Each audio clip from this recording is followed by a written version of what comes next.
महाराष्ट्र शासन शालेय शिक्षण व क्रीडा विभाग यांनी काढलेला जो शासन शुद्धीपत्रक आहे तो दिनांक 14 नोव्हेंबर 2017 हे काढलेले परिपत्रक आहे।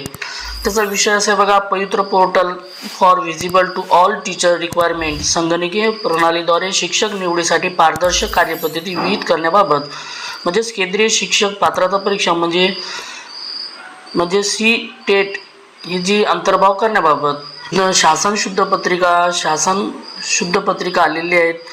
ती जो शासन निर्णय काढला होता शिक्षक भरतीसाठी तो दिनांक 23 जून 2017 आहे। त्यामध्ये शासन शुद्धीपत्रक त्यामध्ये टाकलेले आहे, ते कोणतं ते या ठिकाणी आपण पाहूया। राज्यातील सर्व व्यवस्थापनाच्या शाळांमधील शिक्षक निवडीकरता कार्यपद्धती शासन निर्णय दिनांक 23 जून 2017 अन्वये विहित करण्यात आलेले आहेत।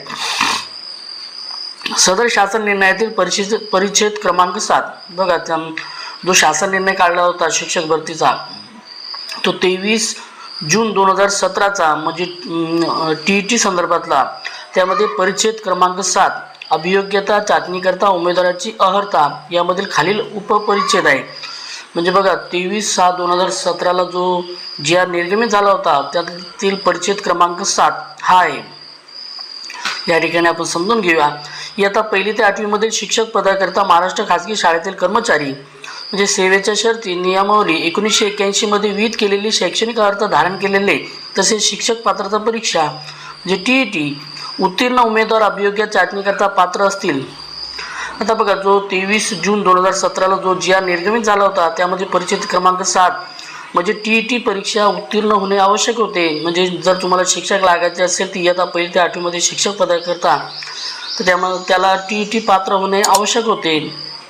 याऐवजी त्यामध्ये हे समाविष्ट केलेले आहेत, इयत्ता 1ली ते 8वी मधील शिक्षक पदाकरता महाराष्ट्र खाजगी शाळेतील कर्मचारी म्हणजे सेवेच्या शर्ती नियमावली 1981 मध्ये विहित केलेली शैक्षणिक व व्यावसायिक अर्हता धारण केलेले तसेच राज्य शासनाचे शिक्षक पात्रता परीक्षा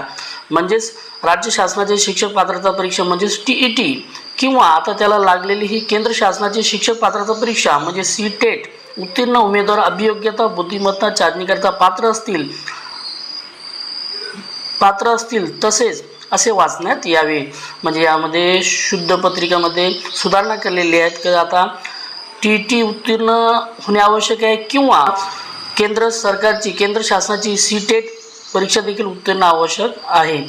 म्हणजे तुम्ही TET परीक्षा पास होऊ शकता किंवा सी-टेट देखील परीक्षा पास होऊ शकता, त्याला या ठिकाणी और सुचवलेले म्हणजे तुम्ही TET परीक्षा पास व्हा किंवा सी-टेट परीक्षा पास व्हा।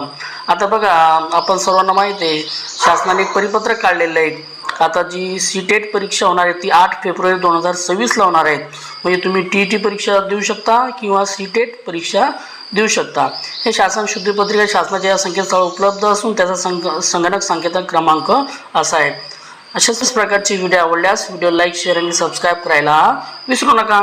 थँक्यू।